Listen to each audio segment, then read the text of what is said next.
Sometimes you have to let things die on the vine, which is super painful if you're somebody like me, but this productivity topic will help you in every area of your life. So let's get into it.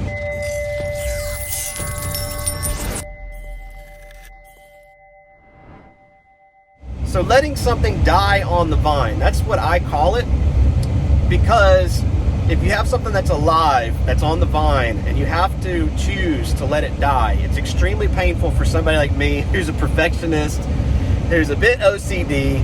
I like things done. I like things done right. I don't like dropping the ball on anything. I don't like feeling like I'm dropping the ball on anything. But here's the deal. If you're going to grow something 10x, if you're going to grow your business as an entrepreneur 10x, if you're going to grow your trading account 10x, if you're going to grow your investments, if you're going to grow yourself, then you have to be willing to let things die on the vine. And here's what I mean by that. You can't run around and water 50 plants when there are 10 that are the most valuable, that's literally going to build everything that you want and everything that you desire. Because then you're giving 1/50th of your time and your energy and your bandwidth and your abilities to 50 different plants instead of the 10 that are going to lead to the garden that you want.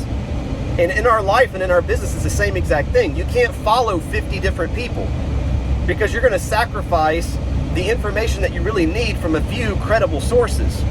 You can't divide your trading opportunities into 50 different things. Otherwise, you're going to lose focus and miss opportunities on the biggest things. You can't divide your attention in your business to 50 different things when prospecting and sales and marketing, a handful of things, are the most important things that you got to hyper focus on. You got to focus on the things that are going to get you 10x, and the other things that may be important, but they're not the most important, you have to be willing to let those things die.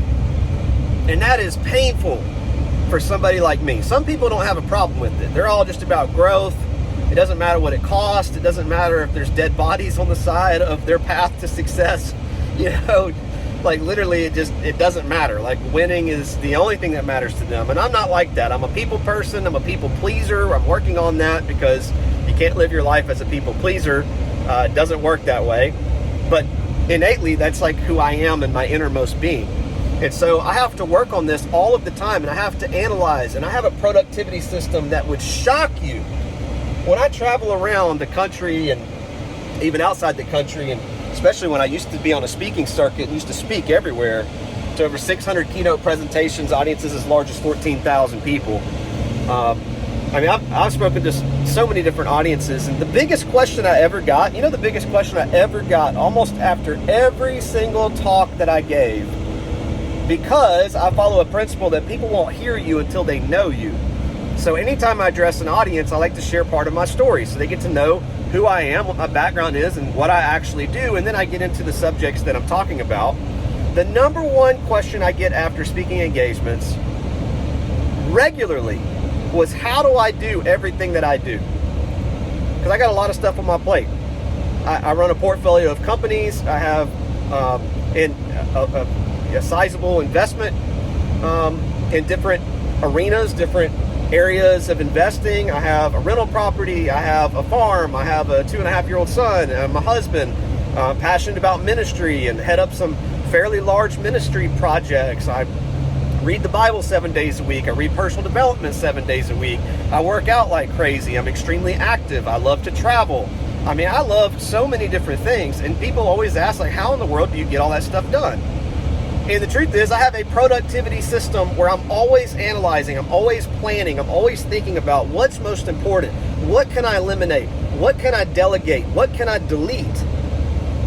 And maybe one day I'll teach you my productivity system, because it literally can change your life. It certainly has changed mine, and it's taken almost 2 decades to perfect to where I've got it now. And it'll get better in the next 6 months and in the next year, because it always gets better.